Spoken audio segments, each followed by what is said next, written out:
here we have the makings of the Gingham and Grace Magi Junk Journal Kit. I have printed everything, cut everything out. These are the only two pieces I haven't cut out. We'll talk about those in a few minutes. These are all the tags, envelopes, ephemera, extras, folio. I had printed all these out. Have not inked anything yet. I did a little hole punch technique on the stamps, the little one on there and the big one on there. Did that in a previous video as well. So all of this will get inked. I will probably use frayed burlap. I'm really starting to like it better than the coffee or even the vintage photo. It's just more, you can see it's more brown than it looks on the outside, but it's not deep brown. It's more of a gray brown, almost an olive brown. And I just think it gives it a nicer, still a worn look, but not as harsh, I think, as the coffee. So I'll be using that on these pieces. I did print some extra pieces. Here's the cover. These are, I'm going to have two signatures. I'm going to do the cloth bound technique that we've looked at in other videos. So I printed all the internal pages on cardstock and all two-sided, with the exception of two that go on the outside of the signatures. The cover is printed one-sided, but then for some reason I miscounted and I printed two other additional pieces one-sided. So I'm not sure what I'm going to do with these. Maybe create a fold out or some pockets. Not sure what I'll do with them, but they'll be part of the journal at some point. They'll be in there. So I will be cutting this in two, and I found this piece of, this is actually a scrap from an old vintage sheet. And even though it's got flowers on it, and it's already got flowers in the journal, I just felt like the blend was really nice. It'll probably be a little narrower than that, but I think this is going to end up being the binding, and I will probably ink it up some as well, just to make it look a little more worn, maybe even fray it some. I'm not sure. I have already reinforced it on the inside with a wide piece of book tape, so it is, and that ain't coming off. That stuff is tight. It's holds very, very well. It keeps your fabric stiff and sturdy, but it keeps it from stretching as well. So that will be our bonding. So I will come back and show you this a little bit further along when I get the signatures bound and ready to do the bonding, or the actual out bonding on the cover piece. But here are here's some pieces. There was an extra piece of that fabric that I may use for something. I pulled out some chiffon ribbon that matched. I had this book page envelope that's just been laying around. It's just a little envelope. I may do something with it and put it in the book as well. I've got a couple of book tabs. I kind of liked that look on some of the other journals that I did recently that had book tabs on it. So I'm going to put a couple in this. I do have some extra, just some little, this is actually stickers, but it can be collaged and torn however I decide to do it. So got a couple of those pieces, couple of just different kinds that I can do a little collage somewhere, some little strips, the book page strip. Got this other little tag, not that I would want to put another tag in there, but I do like, you've probably seen it in some of the others, I do like to punch a hole, put the string in there, and then glue the tag down to the page as part of the collage and have the string just kind of hanging loose. I do like that look, so that'll probably be how this one ends up. Got some words or some phrases that I'm probably going to use in this one. I've got this little word I may use. That doesn't quite fit the decor, and I may want it to fit a little better, so I may do something to it. I don't know exactly what. And there's another piece of scrap. Here is a angel lady. She's going to go in there and have a little piece of graham cracker wrapper. You guys know I like to use that, so I might use that on something. And a couple pieces of brown craft paper. This was actually a bag, a grocery bag of some sort that I cut up. And that reminds me, I also put a couple of pieces in the signatures. They are not perfect by any means, but it's just a brown paper bag that I cut up. This one's really thin. This one was a little thicker, but they're not perfect. They've got some blemishes and some wrinkles, but I'm okay with that. They've got some tearing, but I really kind of like that look. So there's two pieces here, and there's two pieces in this signature. So you'll see when I put it all together how nicely that looks. And I'm a very sound feel kind of person. I like the way it sounds. I like the way it feels. And I will love the way that it blends in with this book, I'm sure.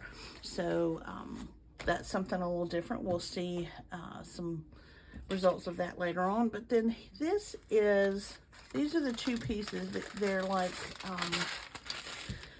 torn paper scraps in the ephemera. And so I thought, instead of doing this on my own, I thought I would pull this out and kind of show you how this works, or how you can do it. This is just plain water, and I've got a little, if you can see my brush, it's kind of one of the flat angled ones. I'm sure there's a name for it. I don't know what it is. But then you just kind of take it and just paint your water around that edge. And it doesn't have to be perfect. It's not going to be perfect. But you have to, because this is cardstock, it takes a little bit more. If this were a regular paper, that would have been enough with one pass. But just wait till it kind of gets soaked in. And you can see on the back that it's starting to soak in a little bit. Sometimes I'll go over it 2 or 3 times just to make sure. And then once it gets in there, then you can just kind of take your finger and tear, and then you still end up with that torn paper look, but you've not had to work very hard to get it. And then by the time you ink that a little bit, I mean, I just will barely touch it with the ink. Now you've got this nice torn, look how nice that looks. Got this nice weathered, worn edge that you really didn't have to do much to get. So I just thought I'd show that to you. It doesn't take anything special. I find it does work a little better if you lay it down, but I just think it makes a nice edge, a nice look to it. And I really like doing it that way. And this is kind of a satisfying process. See, it's already soaked through, so we'll just be able to start tearing. And again, it doesn't have to be perfect. It doesn't have to be along the exact same lines that the print goes on. But you can always go back. I want a little bit more of that off, so I just go back with my thumb and pull it off a little bit. And then hit those edges. And you don't have to hit the edges with the ink if you don't like that look.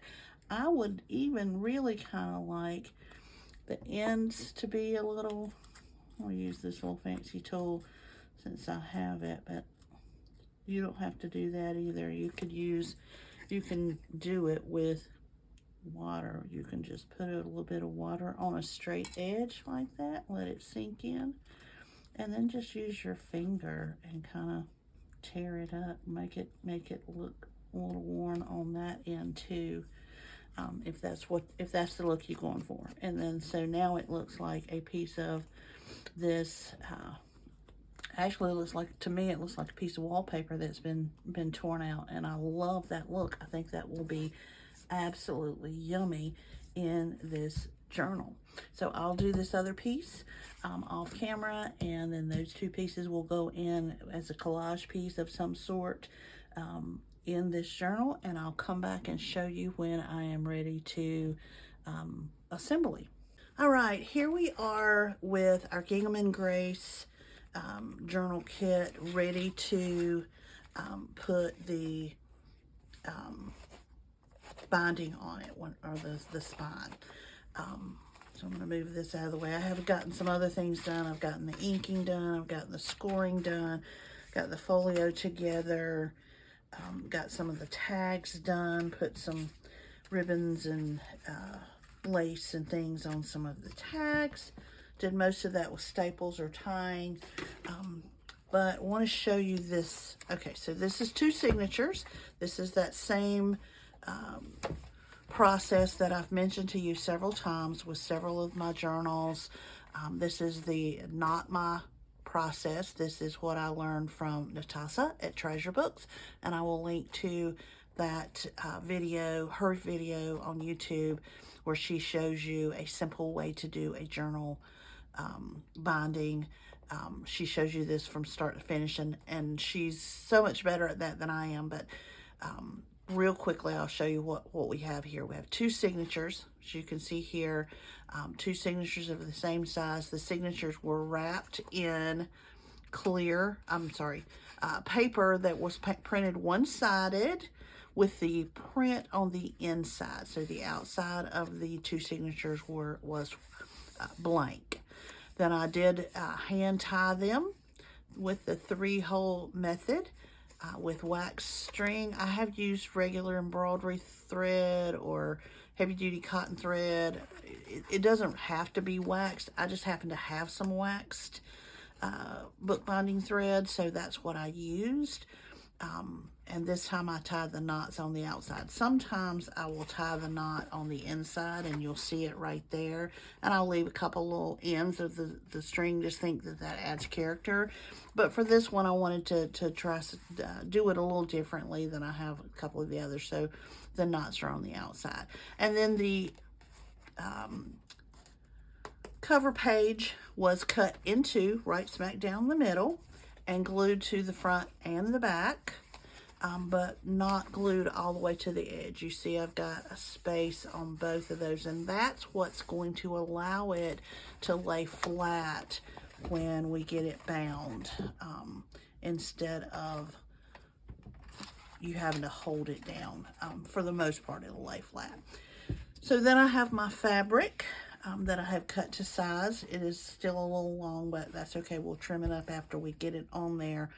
I'm not one of those that wants to trim right to the very edge and try to get it on there right. That never worked for me. I'm better at having it a little bit too big, get it on there, and then I'll trim off any excess later. So I trimmed my fabric. It is a vintage piece of sheet, so it is very thin, and it does have a tiny bit of give to it. So I'll prep the inside of it. I put a little bit of tiny bit of glue spread out on there, and then a piece of bookbinding tape, which after I put the glue on there, I was like, you know what, this bookbinding tape holds really well. I probably didn't need the glue, but had it on there anyway. So one thing you will have to be careful with gluing fabric, especially a thin fabric or a vintage fabric like this. If you're like me and you sometimes just kind of take your glue and kind of wiggle it around, if you do that with fabric and don't smooth it out and have it nice and even, you will see those lines of where all that glue is sometimes through your fabric. So you have to be careful about that. But this is ready to go on the book, on the journal. So I will fold this over, and it will glue just on the edge right there. And then I'll fold it over, fold this back, and glue that on the edge. And then we'll kind of have this rounded spine, not real tight. It'll have a little bit of play in it, and that's the other piece that will allow it to open easily and lay flat.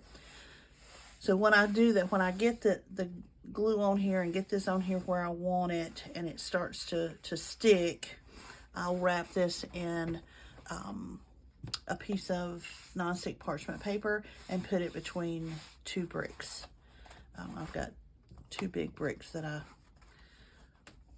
squish things with while they dry. So I'll do that, and that will help hold it firmly until it dries.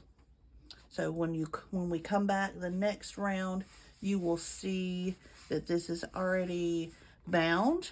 My edges are prepped. I'm going to be doing some distressing and inking to the edges and putting the internal pieces together. So when you come back, you will see almost a quasi-finished product.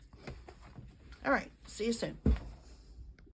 Alrighty, here we are with a pretty much finished Gingham and Grace Mega Journal Kit. Here are the items that I had left over. As you know, I always keep those kind of to the side. Some fabric scraps that I really couldn't figure out what to do with. Had a little piece of lace left. Just a couple pieces of ephemera, some paper scraps. There was a tag that I didn't use. I just felt like I had enough, and I actually didn't end up needing the envelope. I did prep this piece of burlap. I think I showed you this in the beginning. I did ravel it around the edge and glue it and prep it to use for, I don't know, I was going to use it as the base of a collage or maybe even a pocket. I ended up not using it in this project, but I will use that at some point because I like the way it looks. So here's my extras. You may have figured out by now, I have a bunch of these trays. And every project, I often have multiple journals in the works at one time. For instance, right now I have 2 that are close to completion and 4 more that are in the early stages of work. And I do that because that gives me something to work on when things are drying. So I may work on something a little bit and then I get to the point where I need to let it dry before I do anything else. I'll put it on its tray, set it to the side, grab another tray, work on another project. So all the components stay on the tray until I get finished, and then they move off and something else fills up the tray, some other project. So that's why you see me come to my table with a tray every time, but I always have to move out of the way. So here is the Gingham and Grace journal. I showed you how I was going to bind. I did end up loving this. It did end up being just a little, because of how thin this vintage fabric was, there ended up being just a little area right here where you could see the glue. It doesn't bother me. I'm okay with it. I may still go back and ink the edges of the binding just a little bit, but for the most part, I like it. I decided to close it with an elastic. I had this ruffled elastic. I had a roll of the pink and a roll of the cream for years that I've used on various projects, and I still have some of it. I should have done this a little bit tighter. It's not quite as tight as I would like it, but until somebody starts using it and adding more of their own things in, it's not very gator mouth right now, so that gives it a little play. So I think I'm going to leave it, even though it bothers me a little bit. I fastened this with one of the pieces of ephemera. This was actually, I think, one of the tags that I didn't need. So I just tore it off, inked it up a little bit, and the ends of the elastic closure are underneath here, held down with a very strong application of glue, so it's not coming out. Inside we have the yummy paper bag pages that we talked about early on. Got a little bit of collaging there. We've got the page tabs. This was the this is a library pocket that came in the Ephemera kit, and then the library card, and then a tag and one of the envelopes. And this was that Grateful. If you remember when we first looked at it, it was just stark. I just messed up the edges a little bit, inked it a little bit, kind of played around with it and bent it up a little bit and just made it look a little more used to fit in. But I really like being reminded to be grateful. Another page, more ephemera stuck in a little, I used a piece of the ephemera as a little pocket for a couple of little small tags, put little sayings on the small tags. Creativity takes courage, say yes to new adventures. There's one of the envelopes that came with the tag. There's some string off of the chiffon. I think I mentioned at one point that I really like taking these tags, putting the ribbon or chiffon on them, and then gluing the tag down so that the ribbon ends up being kind of a focal point, kind of gives it some texture, gives it some life. This is that piece of cellophane off of a pack of graham crackers. It's not glued down all the way, so that's a little bit of movement, a little interactivity that I really like. This fold out, I glued it on the two sides, left the top side open, cut a little notch in it, and this is where the journal cards and one of the pieces of ephemera is currently residing. There's another little small collage, another tab, another piece of the brown paper. Here is our folio. If you see, our folio has, oops, it's upside down. Got a pocket here that I haven't put anything in yet, and a pocket here, a little bit of collaging.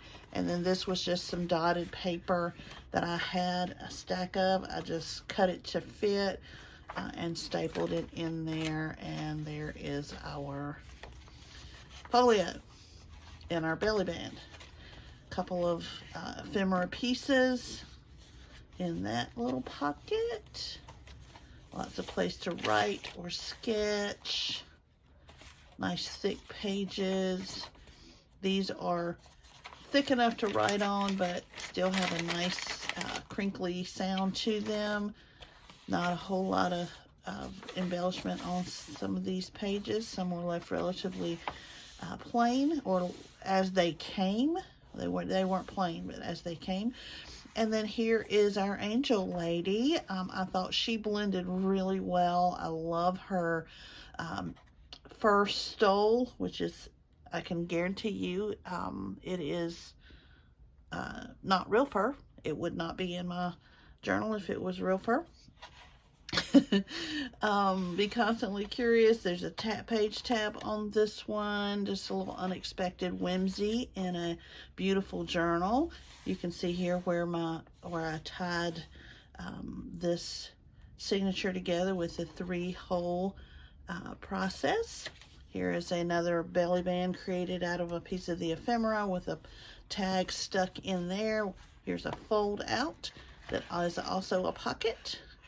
You'll recall I had this book page envelope. Doesn't have anything in it yet, but I did embellish it a little bit and ink it up. And then there are 2 of the envelopes that came with the ephemera packet.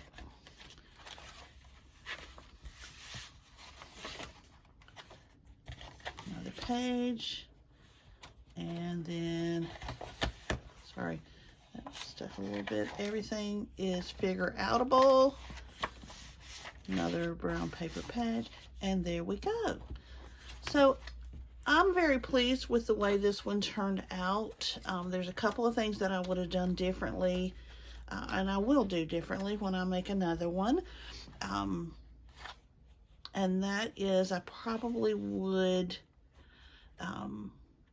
do some page edges. I think some lace, and maybe even some fabric around the edges of the pages would be pretty. But overall, I love, love, love the feel of this journal. I love the romance of it. I love the vintage component. I enjoyed making this one. I hope you enjoyed watching, and I hope you enjoy making your own.